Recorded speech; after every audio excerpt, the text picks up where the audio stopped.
नमस्कार दोस्तों। एक सूचना जो आप लोगों के साथ साझा करनी थी और शायद आप सभी तक वो पहुंच भी गई होगी कि जो बेसिक शिक्षा विभाग का ट्विटर हैंडल है उत्तर प्रदेश के, उस पर एक नोटिफिकेशन जारी किया गया है कि जो 2023 की यूपी टीईटी की परीक्षा है वो अगस्त माह में आयोजित करी जाएगी। और इसमें उसका मैंने आपके साथ में ये स्क्रीनशॉट भी डाल रखा है जो वहाँ पर प्रदर्शित हो रही थी सूचना उसका। तो आपसे बस ये बात करनी थी कि जो परीक्षा का आयोजन हो रहा है ये कैसे होएगा और कौन करवा रहा है। दोस्तों, जैसा कि आप सबको पता है कि अभी तक जितनी भी शिक्षक पात्रता परीक्षाएं हुई हैं उत्तर प्रदेश में, उन सभी का आयोजन जो किया जाता था वो परीक्षा नियामक प्राधिकारी के द्वारा कराया जाता था। लेकिन अभी पिछले कुछ समय में सरकार ने एक नए आयोग का गठन कर दिया, उत्तर प्रदेश शिक्षा सेवा आयोग के नाम से है शायद। और अब से उत्तर प्रदेश में शिक्षकों से संबंधित जितनी भी भर्ती प्रक्रियाएं, पात्रता परीक्षाएं जो भी आयोजित करी जाएंगी, सब उसी संस्था के द्वारा या उसी आयोग के द्वारा गठित करी जाएंगी। दोस्तों, आपको बताना चाहूँगा कि जो आयोग का गठन किया गया है उसमें जब आप नीचे एक लिंक दिया गया है ट्विटर पे, उसको जब आप खोलकर देखते हैं तो उस पर यह लिखा है कि इस पात्रता परीक्षा का आयोजन उसी आयोग के द्वारा किया जाएगा। दोस्तों, अभी तक उस आयोग के बारे में अगर बात की जाए, पिछले ही कुछ दिनों हमने सुना था कि उसमें अभी कुछ पूर्णतया तैयार नहीं हो पाया है, रिव्यू के लिए पड़ा हुआ है, बहुत सारी बातें आती रहती हैं। लेकिन देखना ये होगा कि यूपी टीईटी की परीक्षा इस बार किस तरह से आयोजित कराई जाती है, क्योंकि नया आयोग है, नई परीक्षा होने जा रही है। तो हो सकता है कि इसके नोटिफिकेशन में आपको जो परीक्षा का पैटर्न है उसके पाठ्यक्रम में थोड़े बहुत बदलाव आंशिक रूप से देखने को मिल सकते हैं। लेकिन इस बात की श्योरिटी भी नहीं है कि 100% आपको उसमें परिवर्तन देखने को ही मिलेंगे।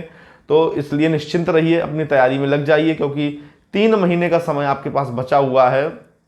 जुलाई, अगस्त और जून बहुत गर्मी है, लेकिन उस गर्मी से लड़ते हुए आपको उत्तर प्रदेश शिक्षक पात्रता परीक्षा की इस भीड़ में आगे बढ़ना है।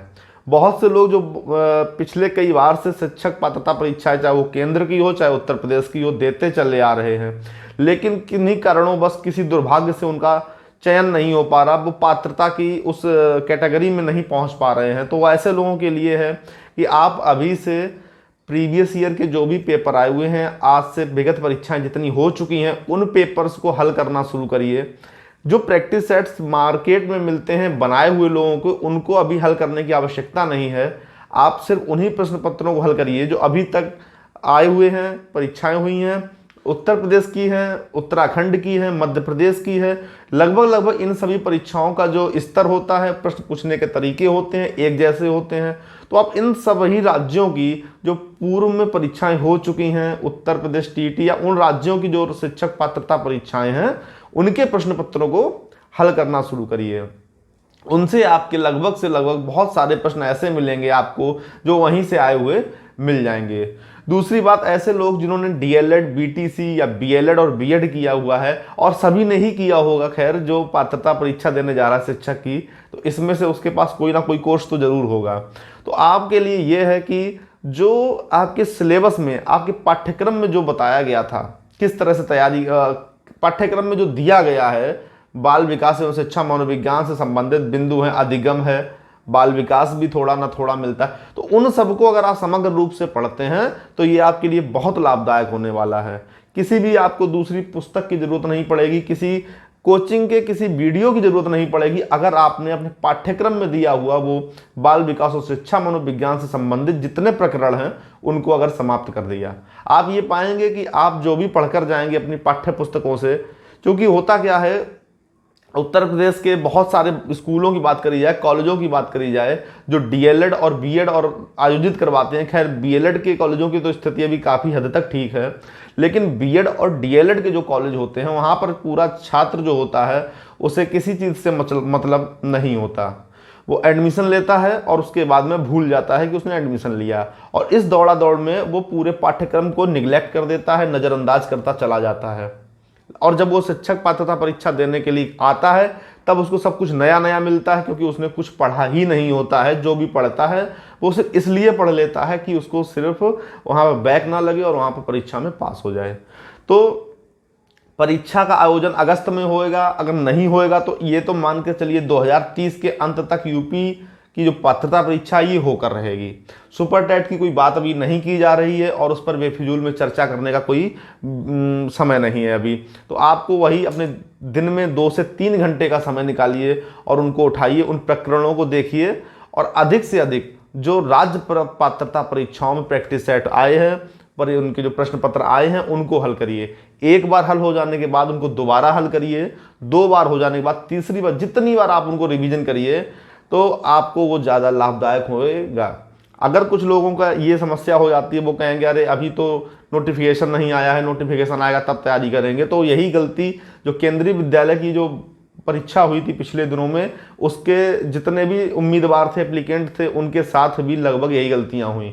सबको ये लग रहा था कि दिसंबर में प्रश्न नोटिफिकेशन आया है तो ये परीक्षा लगभग मार्च अप्रैल के आसपास होएगी जाकर के, या मई में। कुछ लोग तो मई और जून तक को टेंटेटिव उसका बता रहे थे, लेकिन जब केंद्रीय विद्यालय सीबीएसई ने परीक्षा कराई तो वो फरवरी में ही उनने आयोजित करा दी।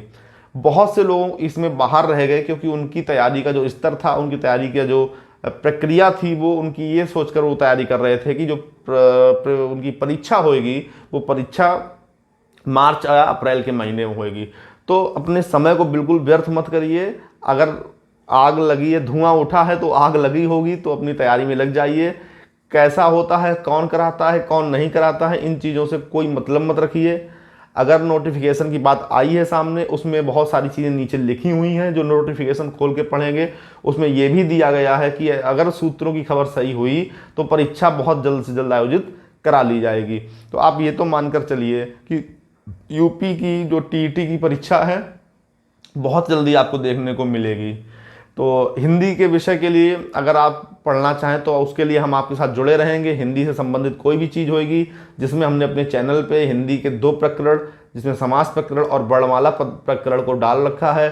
सबसे ज़्यादा संशय इन्हीं दोनों प्रकरणों में होता है और हमने इनको बहुत सारे प्रश्न पत्रों में आए हुए प्रश्नों के आधार पर उनके विश्लेषण के बाद में आपके सामने रखा है। तो हिंदी से संबंधित कोई भी समस्या के लिए आप हमारे चैनल पे आए वीडियो देख सकते हैं और हम आपसे जुड़े रहेंगे और शिक्षक पात्रता से संबंधित जो भी वीडियो होएगा, जो भी सामग्री होएगी, हम आपको उपलब्ध कराएंगे और हम प्रयास करेंगे कि और अधिक से अधिक सामग्री आप तक पहुंचाई जाए। अन्य विषयों के भी जो टीचर होंगे उनको आपके लिए प्रबंधित किया जाएगा। तो इसी के साथ में ज़्यादा बात को नहीं बढ़ाएंगे। बस इस बात को एक दिमाग में रखिए कि अगर नोटिफिकेशन की बात आई है तो आज नहीं तो 2 महीने बाद, 2 महीने का तो बहुत बड़ा समय मैंने बोल दिया है, लगभग 1 महीने के अंदर अंदर टीईटी का नोटिफिकेशन आ जाएगा। आयोग, अब इसमें बहुत से लोग अटकलें लगा रहे हैं कि आयोग का गठन नहीं हुआ। सरकार को जब कुछ करना होता है तब वो कर लेती है, गठन 2 मिनट में हो जाता है। तो इस बात के बिल्कुल भी संशय में मत रहिए, अपनी तैयारी पर ध्यान दीजिए और आपको परीक्षा की अग्रिम शुभकामनाओं सहित धन्यवाद, नमस्कार।